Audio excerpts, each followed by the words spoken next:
Hi everybody. I just wanted to pop in and let you know that the Macy's Beauty Box is back.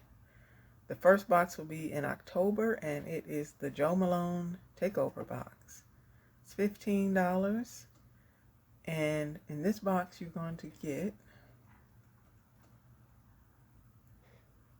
the English Pear and Freesia Cologne, the Peony and Blush Suede Cologne, the Blackberry and Bay Cologne. You get a Nectarine Blossom and Honey Home Candle. You get Lime, Basil, and Mandarin Body and Hand Wash. You get Wood Sage and Sea Salt Body Cream.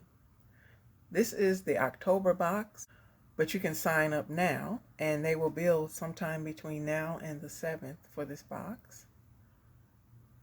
The site I'm looking at right now is My Subscription Addiction, in case you're interested. They have a lot of information.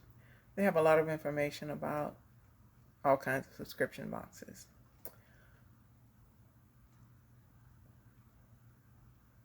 So right now, the wait list has opened up. I was on the wait list for a couple of days, and they sent me an email and told me that it's open, and I had 48 hours to sign up for it. So if you're interested, go ahead and jump in. All right, I just wanted to let you know. I'll talk to you soon. Bye.